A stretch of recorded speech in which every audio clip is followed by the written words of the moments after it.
अभी तक हम हॉर्न ऑफ अफ्रीका में चल रहे कॉन्फ्लिक्ट्स को देख चुके हैं। अब हम बात करेंगे सूडान की। तो 2023 से सूडान में एक आंतरिक संघर्ष चल रहा है। यहाँ पर दो आर्म ग्रुप हैं, दो सशस्त्र समूह हैं जो आपस में सत्ता को लेकर संघर्ष कर रहे हैं। और उसी के लिए भारत ने वहां पर मिशन कावेरी चलाया था, जिसके तहत भारतीयों को सूडान से निकाला गया था। तो हम देखेंगे कि यहाँ किस प्रकार का संघर्ष चल रहा है। तो अगर यहाँ की बात की जाए तो यहाँ मुख्य रूप से तीन तरह के संघर्ष चल रहे हैं। एक तो ये जो मैंने अभी बताया, सत्ता को लेकर जो संघर्ष चल रहा है। दूसरा वहां पर निर्जातीय संघर्ष चल रहा है। वहां पर अरब पॉपुलेशन है और दूसरी नॉन अरब पॉपुलेशन, जो अरब से नहीं आई है, वहां के अफ्रीका के स्थानीय लोग हैं, वहां की जो जनजातियां हैं, उनके बीच संघर्ष चल रहा है। तीसरा संघर्ष यहां पर चल रहा है सीमा विवाद को लेकर। इजिप्ट के साथ कुछ विवाद है, कुछ साउथ सूडान के साथ सूडान का विवाद है। तो एक सीमा विवाद है, एक निर्जातीय संघर्ष है और तीसरा सत्ता को लेकर संघर्ष। और साथ ही साथ यहां पर विदेशी ताकतों का, फॉरेन शक्तियों का भी इन्वॉल्वमेंट है। तो इन सबको हमें देखना होगा। तो सबसे पहले अगर मैं बात करूं तो हमें इसकी लोकेशन को देखना होगा कि सूडान इतना इंपॉर्टेंट है क्यों। अगर सूडान की बात की जाए तो ये अपने नेचुरल रिसोर्सेज की वजह से न्यूज में है। ये यूं कहो कि जो फॉरेन ताकतें हैं उनकी नजर यहां के रिसोर्सेज पर है। सबसे पहला तो यहां पर गोल्ड बहुत मिलता है। ये तीसरा सबसे बड़ा उत्पादक है अफ्रीका में गोल्ड का। यहां पर पेट्रोलियम के बहुत बड़े रिजर्व हैं। तीसरा यहां पर गम अरेबिका मिलती है। तो यहां पर नेचुरल रिसोर्सेज हैं जिसको प्राप्त करना चाहते हैं अलग अलग देश। जैसे कि रशिया, वो यहां के सोना लेना चाहता है। उसकी बहुत सारी माइनिंग कंपनियां जो यहां पर काम कर रही हैं सूडान में। यहां के पेट्रोलियम पर नजर है। चाइना ने यहां पर बहुत सारी पाइपलाइन बिछाई हैं, बहुत सारे इंफ्रास्ट्रक्चर में उसका इन्वेस्ट है। तो वो यहाँ के रिसोर्सेज चाहते हैं, इसलिए फॉरेन इन्वॉल्वमेंट है यहां पर। अलग अलग देश यहां पर अपना इन्वॉल्वमेंट रख रहे हैं। इसके साथ साथ इसकी ज्योग्राफिकल लोकेशन भी बहुत इंपॉर्टेंट है।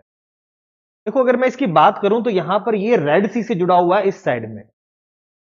और ये हम पिछली क्लासेस में देख चुके हैं कि रेड सी कितना इंपॉर्टेंट है। पूरे यूरोप की एनर्जी सिक्योरिटी इसी पे डिपेंड करती है। स्वेज कैनाल से होने वाला सारा ट्रेड यहीं से होके जाता है।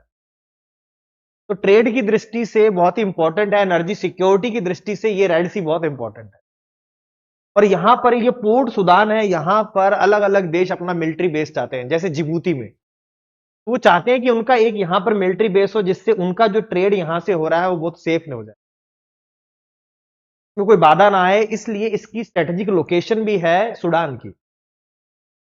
इसके बाद देखो, इसकी सीमा लगभग सभी देशों से, आसपास के देशों से लगती है। यहां पर इरिट्रिया से लग रही है, यहां पर इथोपिया से इसकी सीमा लगी हुई है। और यहां पर अगर हम बात करें तो ऊपर इजिप्ट हो गया, यहां लीबिया हो गया, चाड हो गया, यहां पर कितने देशों के साथ इसकी सीमा लगी हुई है। और उसके बाद इसी में आकर यही सूडान में जो ब्लू नाइल है और व्हाइट नाइल है वो आपस में आके मिलती हैं। और इसका बहुत बड़ा भाग, उसका जो बेसिन का लगभग 50% भाग इसी सूडान में पड़ता है। इसलिए ये इंपॉर्टेंट है सूडान। तो नेचुरल रिसोर्सेज की वजह से, अपनी ज्योग्राफिकल लोकेशन की वजह से ये बहुत ही महत्वपूर्ण है। इसीलिए जो विदेशी ताकतें हैं, या यूं कहो जो फॉरेन कंट्रीज का इन्वॉल्वमेंट है यहां पर। तो ये तो बात हुई इसकी जनरल। और हमें ध्यान में रखना है कि इसका कौन सा पोर्ट है जो रेड सी पर है, वह पोर्ट सुदान। व्हाइट नील और ब्लू नील जहां पर मिलती है उसका नाम है खार्तूम। तो ये बेसिक इसके बारे में आपको थोड़ा आइडिया होना चाहिए। अब बात करते हैं हम यहां पर होने वाले डिस्प्यूट। तो वो चल रहा है अप्रैल 2023 से, और लगातार वो चले ही जा रहा है, वो रुक नहीं रहा है। और उसका कारण है यहां पर दो आर्म ग्रुप हैं, दो सशस्त्र समूह हैं, उनके बीच सत्ता को लेकर होने वाला संघर्ष। और यहां पर दो समूह हैं, एक का नाम है सूडान आर्म्ड फोर्सेस, जिसका नाम एसएएफ कहते हैं शॉर्ट में। और दूसरा है यहां पर आरएसएफ, रैपिड सपोर्ट फोर्सेस। तो ये दो समूह हैं जो आपस में सत्ता के लिए संघर्ष कर रहे हैं। और इन दोनों के लीडर हैं, देखो ये है, एक के तो हैं एसएएफ के हैं जनरल अब्देल फतेह अल बुरहान। ये इसको लीड करते हैं। ये एक तरह से सूडान की आर्मी है। और दूसरा जो रैपिड सपोर्ट फोर्सेस है, ये एक तरह के गोरिल्ला योद्धा है, गोरिल्ला फोर्सेस हैं, कि कोई रेगुलर आर्मी नहीं है। और इसको लेड कर रहे हैं जनरल मोहम्मद हमदान दगैलो। इसे हिमायती भी कहा जाता है। अभी इसकी हिस्ट्री देखेंगे क्या है। तो देखो, इसको समझने के लिए हमें देखना होगा कि यहां चल क्या रहा था। तो देखो, ये 1956 में सूडान आजाद हुआ था। 1956 में सूडान आजाद हो गया था और उसके बाद यहां पर सरकार बनती रही। 1989 से एक फेज शुरू होता है, यहां पर तानाशाही आ जाती है और उसमें यहां के एक प्रमुख नेता का नाम होता है, उनका नाम था उमार हसन अल बशीर। ये 1989 से लेकर लगातार सत्ता में बने रहे, इनकी तानाशाही बनी रही और 2019 में जाकर ये सत्ता से हटे। और जब 2019 में सत्ता से हटे तो यहां पर जो सरकार स्थापना की जितनी भी कोशिशें की गई वो सब विफल हो गई, कोई सरकार स्थापित ही नहीं हो पाई। तो 2021 में यहां पर सैन्य विद्रोह हो गया, एक तरह से तख्ता पलट हो गया। तो वहां पर इन दोनों समूहों ने, आरएसएफ ने और एसएएफ ने, एसएएफ और आरएसएफ, इन दोनों ने मिलकर सरकार बना ली। एक तरह से इन्होंने सत्ता पर कब्जा कर लिया दोनों ने। और इनमें से जो अल बुरहान थे ये तो राष्ट्रपति बन गए और हिमायती जो थे ये उपराष्ट्रपति बन गए। अब जब 2021 में ये दोनों ने सत्ता पर कब्जा तो कर लिया, लेकिन इनमें आपसी सहमति नहीं बनी कि सत्ता का संचालन किस प्रकार किया जाए। आपस में ही लड़ने लगे ये और उसी वजह से इन दोनों में कॉन्फ्लिक्ट हो गया और इन्होंने खार्तूम हो गया, दारफुर रीजन हो गया, वहां पर इनमें मास लेवल पर एक दूसरे की किलिंग करनी शुरू कर दी, शहरों पर कब्जा करना शुरू कर दिया। तो शहर के शहर खाली होने लगे, लोगों को मारा जाने लगा। तो ये सब अब होने यहां पर लगा था। इसी को देखते हुए भारत और अन्य देशों ने अपने नागरिकों को वहां से निकालना शुरू कर दिया और भारत ने कावेरी मिशन शुरू। तो ये इसका थोड़ा सा बैकग्राउंड था जो चला। लेकिन हमें एक चीज और ध्यान में रखनी है, यहां पर निर्जातीय संघर्ष भी है। ये तो हमने सत्ता का संघर्ष देखा कि दो ग्रुप्स में हो रहा है, लेकिन हमें यह भी देखना है कि यहां पर जो निर्जातीय संघर्ष है वो क्यों हो रहा है। तो यहां पर दो तरह की पॉपुलेशन रहती है, एक तो है अरब और दूसरे हैं नॉन अरब। तो अरब वो है जो अरब से आए थे और यहां पर मेनली उन्हीं का प्रभुत्व है। लेकिन यहां पर अफ्रीका के जो जनजातीय लोग हैं, यहां के स्थानीय लोग हैं, वो भी रहते हैं। और उसके अंतर्गत तीन जनजातियां हैं, उनका नाम आपको याद रखना है यूपीएससी के लिए। एक है फर, दूसरी है जगावा और तीसरे हैं मसालिक। ये यहां के लोकल ग्रुप है। तो ये नॉन अरब है और दूसरे अरब है और ये ज्यादातर दारफुर रीजन में रहते हैं। इस इलाके में दारफुर रीजन है इसका, ये पश्चिमी भाग, ये जो इलाका, ये देखो, ये सूडान है, इसका ये जो पश्चिमी भाग है ये है दारफुर रीजन। और इस क्षेत्र में नॉन अरब और अरब दोनों रहते हैं। ऐसा नहीं है कि यहां पर अरब पॉपुलेशन नहीं है, यहां पर भी अरब पॉपुलेशन है, लेकिन यहां पर नॉन अरब पॉपुलेशन भी काफी है। और देखो, ये जो सूडान था ना, इसके ये मार्जिन पे है, देखो बिल्कुल सीमांत क्षेत्रों में है। तो ये लोग ये महसूस करते थे कि इन पर ध्यान नहीं दिया जाता, इनके क्षेत्र का विकास नहीं किया जाता, इनके संसाधनों का दोहन किया जा रहा है और ये सारा पैसा इस खार्तूम वाले रीजन में लगाया जा रहा है जो कि अरब्स का हब है। और ये बिल्कुल पिछड़े हुए इलाके हैं, तो ये बिल्कुल अपने आप को पिछड़ा, अलग थलग महसूस करते थे। ये नॉन अरब पॉपुलेशन की बात हो रही है। हालांकि यहां के जो अरब थे उनकी भी हालत ऐसी थी, क्योंकि पूरा क्षेत्र का ही विकास नहीं हो रहा था, लेकिन इन लोगों में ज्यादा था क्योंकि सत्ता में अरब लोग थे। तो इसी के तहत यहां पर इस दारफुर क्षेत्र में इन लोगों ने एक समूह का निर्माण किया और उस समूह ने क्या किया, अटैक कर दिया इन पर, सूडानी आर्मी पे, उनके एयर बेस पे अटैक कर दिया। 2003 की बात है। तो 2003 में इन जनजातियों के जो समूह बना था उसने अटैक कर दिया सूडानी आर्मी के एयरबेस पे और उसके प्रतिकार स्वरूप फिर सूडानी आर्मी ने मास लेवल पर इन लोगों की किलिंग की और दारफुर रीजन में नरसंहार कहा जाता है, जेनोसाइड हुआ। 2003 से लेकर 2005 के बीच में लाखों लोगों को मार दिया गया वहां पर, और खासकर वो नॉन अरब पॉपुलेशन थी। और साथ ही साथ उन्होंने क्या किया, उन्होंने एक दिया जैसे प्राइवेट आर्मी टाइप का होता है, जिसे जंजावीड कहा जाता था, उसमें वहां के इस दारफुर रीजन के जो नॉन अरब थे उन्हीं को शामिल किया गया। अर्थात उसको उन्होंने रेसिस्ट रूप दे दिया, एक निर्जातीय रूप दे दिया कि देखो, नॉन अरब लोगों ने अरब लोगों पर अटैक किया और उस टाइम राष्ट्रपति वही अल बशीर थे। तो उन्होंने इसको एक निर्जातीय संघर्ष का रूप दे दिया और उसके बाद ये जो नॉन अरब पॉपुलेशन के खिलाफ ये अरब पॉपुलेशन ने एक मास लेवल पर जेनोसाइड किया और इनका जो समूह बना उसे बोला गया जंजावीड। तो ये यहां आपको ध्यान में रखना है सूडान वाले क्षेत्र में। तो ये देखो यहां 2003 की बात है, लगभग 2 लाख लोगों को कहा जा रहा है कि इनकी मृत्यु हुई थी और यहां पर अरब और नॉन अरब के बीच में एक टेंशन बना रहता है और अभी भी ये बना हुआ है और अभी भी ये सब किलिंग चल रही है, हालांकि उस लेवल की नहीं है लेकिन चल रहा है अभी भी। तो यहां पर देखो उन जो इन जनजातीय लोगों ने फर जंजावा और मसालिट ने जो बनाया था उसका नाम था सूडान लिबरेशन आर्मी SLA।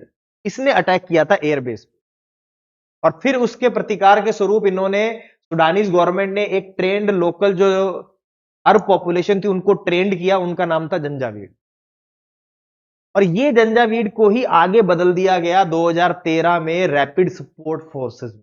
तो अब आपको RSF दिख रहा है, वही जंजावीड ग्रुप है, वही अरब पॉपुलेशन है दारफुर रीजन की। तो ये भी ध्यान में रखना है कि क्योंकि यूपीएससी ने दारफुर रीजन पे पूछा हुआ क्वेश्चन है कि किस क्षेत्र में नरसंहार हुआ था, शायद ऐसा क्वेश्चन था। तो दारफुर रीजन को ध्यान में रखना है कि यहां पर अरब और नॉन अरब पॉपुलेशन के बीच में संघर्ष चलता है। तो यहां पर सूडान में एक निर्जातीय संघर्ष है, एक सत्ता को लेकर संघर्ष है और यहां पर तीसरा जो संघर्ष मैं आपको बता रहा हूं वो है यहां पर टेरिटरी को लेकर, सीमा विवाद को लेकर। देखो यहां पर हमें ध्यान क्या रखना है कि यहां पर ये एक रीजन दिख रहा है आपको, हालिब ट्रायंगल बोलते हैं इसको। ये मिस्र के साथ, इजिप्ट के साथ सीमा को लेकर यहां पर इनका विवाद है सूडान का। तो ये हालिब ट्रायंगल है क्या, देखो हुआ क्या कि ये इजिप्ट था और ये सूडान था, इन दोनों के बीच की सीमा का निर्धारण किया गया 22 डिग्री अक्षांश के द्वारा। ये जो जा रहा है यहां पर सीमा इजिप्ट है और ये आपका सूडान है, तो इनके बीच ये जो सीमा खींची गई ये 22 डिग्री नॉर्थ है, 22 डिग्री उत्तरी अक्षांश। तो एक सीमा तो ये खींच दी गई पहले और ये यहां पर एक और दूसरी सीमा जो ब्रिटिश थे उनके द्वारा खींची गई एडमिनिस्ट्रेटिव बाउंड्री। एक बाउंड्री थी पॉलिटिकल बाउंड्री, एक थी प्रशासनिक सीमा। तो जो पॉलिटिकल बाउंड्री थी, राजनीतिक सीमा थी, वो तो खींच दी 22 डिग्री नॉर्थ पर यूं, लेकिन एक प्रशासनिक सीमा खींची गई उसको थोड़ा ऊपर तक बढ़ा दिया गया, ये वाला ट्रायंगल उसके अधीन कर दिया गया। अब इससे हुआ क्या, जब उन्होंने प्रशासनिक सीमा यहां तक खींच दी तो देखो सूडान की अगर आप राजनीतिक सीमा कहोगे तो इससे नीचे नीचे रहेगी, इससे नीचे नीचे सूडान रहेगा राजनीतिक रूप से, लेकिन उसको इस क्षेत्र का भी प्रशासनिक अधिकार दे दिया गया ब्रिटिश के द्वारा कि आप इस क्षेत्र पर भी प्रशासन करोगे। तो सूडान की अगर एक्चुअल सीमा देखे जाए, राजनीतिक रूप से देखी जाए तो वो यहीं तक थी, लेकिन वो प्रशासन यहां पर भी करता था और इसका नाम है हालिब ट्रायंगल, क्योंकि यहां पर एक बड़ा शहर है जिसका नाम है हालिब, उसी के नाम पर इसका ये नाम पड़ा हालिब ट्रायंगल। तो प्रशासनिक के अंतर्गत तो ये आता था इजिप्ट के अंदर, वो चुनाव भी यहां सॉरी सूडान के अंदर आता था और सूडान ही यहां पर चुनाव भी कराता था। लेकिन बाद में इजिप्ट ने यहां पर अटैक किया और यहां को इसके अपने अधीन ले लिया, इस हालिब ट्रायंगल। ध्यान में रखना कि पहले ये सूडान के अधीन था, उसका यहां पर प्रशासनिक नियंत्रण था, लेकिन बाद में इजिप्ट ने इसको अपने अंदर ले लिया और यहां पर अपने उसने डेवलपमेंट कार्य शुरू कर दिए। उसके बाद बहुत सारे अंतरराष्ट्रीय निर्णय भी आए लेकिन इजिप्ट ने नहीं माना और वो उसके अधीन है। लेकिन इसकी इंपॉर्टेंस क्या है, क्योंकि यहां पर इस क्षेत्र में पेट्रोलियम मिलता है, तो यहां पर ऑयल ब्लॉक्स है इस क्षेत्र में और यहां पर ये पोर्ट भी सिटी भी है, तो इसलिए ये इजिप्ट इसको छोड़ना नहीं चाहता, तो उसने इस पर कब्जा कर रखा। लेकिन ये दोनों के बीच में क्या है, कॉन्फ्लिक्ट का एक एरिया। तो ये इसका नाम भी आपको याद रखना हालिब ट्रायंगल, क्योंकि रेड सी के बिल्कुल साथ लगता है और इन दोनों के बीच की सीमा भी ध्यान में रखनी है, 22 डिग्री नॉर्थ है इजिप्ट और सूडान के बीच में। तो ये भी एक छोटा सा इनका विवाद है। अब एक और है जो साउथ सूडान के साथ इसका डिस्प्यूट, उसको बोलते हैं अबेई रीजन। देखो यहां पर आपको ये सूडान दिख रहा है और नीचे की साइड में साउथ सूडान है। कोई और मैप भी देखते हैं, कहीं दिख जाए तो, एक सेकेंड। ये रहा सूडान, ये सूडान है और ये नीचे का इलाका जो है ये साउथ सूडान है। 2011 में सूडान और साउथ सूडान अलग हो गए थे, साउथ सूडान अलग हो गया था सूडान से। तो ये यहां पर सूडान और इन दोनों साउथ सूडान के बीच में ये एक रीजन है, यहां पर ये रहा अबे रीजन। ये दोनों के बीच विवाद का, साउथ सूडान कहता है ये मेरे अंतर्गत आता है, सूडान कहता है ये मेरे अंतर्गत आता है। लेकिन इसका इंपॉर्टेंस यहां के पेट्रोलियम की दृष्टि से, ये एक पेट्रोलियम की दृष्टि से बहुत ही संपन्न इलाका है, तो इस पर दोनों अधिकार चाहते हैं। लेकिन वर्तमान में इन दोनों का ही इस पर प्रशासनिक अधिकार है, अभी किसी के दिन में दोनों मिलकर यहां पर प्रशासन करते हैं। तो ये अबे रीजन भी ध्यान में रखना है कि किन किन के बीच में डिस्प्यूट का कारण है, वो है सूडान और साउथ सूडान के, तो ये भी ध्यान में रखना है। इसके बाद एक दो चीजें और हैं, ये देखो ये हालिब ट्रायंगल तो हो ही गया। इसके बाद हमें ध्यान में रखना है यहाँ की कुछ पाइपलाइंस के बारे में, क्योंकि जब ये इनके बीच में कॉन्फ्लिक्ट हुआ था दोनों ग्रुप्स के बीच में, तो इन्होंने क्या किया था, ये पाइपलाइंस को डैमेज कर दिया था। ये पेट्रोलियम को यहां से, ऑयल को यहां से लेके जाती है पोर्ट सुदान तक। अगर हम बात करें यहां पर इस मैप में, यहां भी देख सकते हैं, तो यहां से ये जो रेड कलर में दिख रही है ये पाइपलाइन और ये पोर्ट सुदान तक जाती है। अब इसमें देखो जगह जगह पर क्या किया उन्होंने, अटैक के द्वारा इसको में दरारें डाल दी गई, इनको तोड़ दिया गया पाइप्स को, जिसकी वजह से पेट्रोलियम की आपूर्ति पोर्ट सुदान तक रुक गई थी। लेकिन ये जरूरी क्यों था, देखो साउथ सुडान की जो इकोनॉमी है वो पूरी तरह से पेट्रोलियम निर्यात पर निर्भर करती है। वहां पर बहुत बड़ी मात्रा में पेट्रोलियम मिलता है साउथ सुडान में, और उसकी लगभग 90% निर्यात इसी का ही है। कि इकोनॉमी डिपेंड ही इस पर करती है कि वो पेट्रोलियम का निर्यात कर रहा है। और जब इनके बीच में कॉन्फ्लिक्ट हुआ तो इनकी जो ये सप्लाई रुक गई, तो साउथ सुडान को प्रॉब्लम हो रही थी, क्योंकि उनकी पूरी की पूरी अर्थव्यवस्था इसी पर टिकी हुई थी। और जब वो यहां से अपनी पाइपलाइन के थ्रू पेट्रोलियम भेजता है तो वो कुछ मात्रा में टैक्स इसको भी देता है, सूडान को भी देता है, सूडान को भी इससे इनकम होती है। तो सूडान को भी इनकम हो रही है और साउथ सूडान भी क्या कर रहा था, इससे पैसा कमा रहा था अपना, उसका खुद के रिसोर्सेज है। और ये भी ध्यान में रखना, ये सब जाते कहां पे, पोर्ट सुदान पर, और इनको डैमेज पहुंचाया गया था इन संघर्ष के दौरान। तो हमें इन दो पाइपलाइन के नाम भी याद रखने पड़े। एक का नाम है द ग्रेटर नाइल पाइपलाइन। तो ये ग्रेटर नाइल पाइपलाइन देखो यहां पर, ये जो अबे रीजन है इसके बिल्कुल पास से यहां से निकलती है। इस रीजन को बोलते हैं यूनिटी फील्ड। यहां पर जो पेट्रोलियम मिलता है इस इलाके का नाम है यूनिटी फील्ड। तो यूनिटी फील्ड से द ग्रेटर नाइल पाइपलाइन जाती है, और दूसरी पाइपलाइन है द पेट्रोडार पाइपलाइन, और ये पेलोग फील्ड से यहां से निकलती है। तो ये पेलोग फील्ड से जा रही है, ये यूनिटी ऑयल फील्ड से पेट्रोलियम को ले जा रही है, ग्रेट नाइल पाइप और पेट्रोडार पाइपलाइन, फिर ये दोनों मिलकर आगे की तरफ तो पोर्ट सुदान तक जाती है। तो ये दोनों पाइपलाइन के नाम भी आपको ध्यान में रखने हैं। तो ये तो था बेसिक आपका कि क्या क्या वहां पर उस दौरान हुआ और हमें क्या क्या वहां देखना पड़ा। इसके अलावा कुछ कुछ शहरों के नाम भी आपको ध्यान में रखने हो कि ये जो कॉन्फ्लिक्ट हुआ था तो कौन कौन से शहर न्यूज में थे। तो देखो एक तो खार्तूम सिटी था, यहां पर आपस में इनमें काफी झड़प हुई। इसके अलावा ये जो दारफुर रीजन के शहर हैं ये न्यूज में थे, जैसे अल फशेर, नयाला, इधर एक और शहर होगा जेनीना करके। ये तीन शहर यहां के न्यूज में थे। यहां पर ये रहा नयाला, अल फशेर और जेनीना, ये तीन शहर हैं जो दारफुर रीजन के हैं और न्यूज में थे। यहां पर भी संघर्ष चल रहा था। यहां पर फिर आपका खार्तूम में चला, पोर्ट सुदान नदन में था। इसके अलावा एक और शहर हमें याद में रख लेना चाहिए, वो है डोंगोला। देखो ये नील नदी पर ही है और इसके उत्तरी भाग में है, तो ये डोंगोला शहर है, इसको हमें ध्यान में रखना है। ये थे न्यूज में जो शहर बने हुए थे, तो हमें इसका ध्यान में रखना है। सूडान का हो सकता है क्वेश्चन पूछिए। तो खार्तूम, डोंगोला, पोर्ट सुदान, यहां पर आओगे तो अल फशेर, नयाला और जेनीना। यहां पर अबे रीजन जो है वो तो हमें ध्यान में रखना ही है। और साथ ही साथ हम यहां भी ये ध्यान रख लेंगे कि साउथ सुडान की राजधानी जूबा है, वो भी नील रिवर पर है, व्हाइट नाइल रिवर पर। तो जूबा ये भी ध्यान में रखेंगे कि ये साउथ सुडान की राजधानी है और व्हाइट नाइल रिवर के ऊपर अवस्थित। अभी सुडान का हमने देखा था, इथोपिया के साथ भी थोड़ा डिस्प्यूट चल रहा था, वो तो इजिप्ट और सुडान का दोनों का। GERD डैम हमने पढ़ा था, जर्ड डैम, उसको लेकर इथोपिया के साथ था, क्योंकि वो वहां पर बड़ा डैम बना रहा है जर्ड डैम, जिसकी वजह से यहां पानी की सप्लाई रुक जाएगी, तो वो भी एक डिस्प्यूट। तो यहां पर आपको शहरों के नाम, यहां पर कौन सा महत्वपूर्ण पोर्ट सिटी है ये ध्यान रखना है, हैलिब ट्रायंगल को ध्यान में रखना है, अबे रीजन को ध्यान में रखना है, दाराफुर रीजन देखना है, यहां पर कौन कौन सी फोर्सेज हैं जो आपस में लड़ रही हैं ये ध्यान रखना है, और कौन कौन से शहर प्रभावित। तो ये पूरा का पूरा आपका सूडान के अंदर और सूडान की सीमा किन किन देशों के साथ लगती है ये भी आपको ध्यान में रखना है। तो याद रखना है, इरिट्रिया से लगती है, इथोपिया से लगती है, इधर सेंट्रल अफ्रीकन रिपब्लिक से लगती है। ठीक है, यहां पर चाड है, लीबिया है और इजिप्ट है, ये आपको ध्यान में।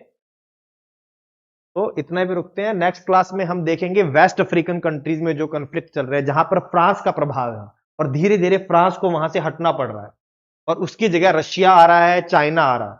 तो उन क्षेत्रों का क्या इंपॉर्टेंस है, बोको हराम का वहां पर क्या रोल है, और अन्य जो वहां पर जो टेररिस्ट ऑर्गेनाइजेशन है उनका क्या वहां पर इफेक्ट है, उसको हम देखेंगे नेक्स्ट क्लास।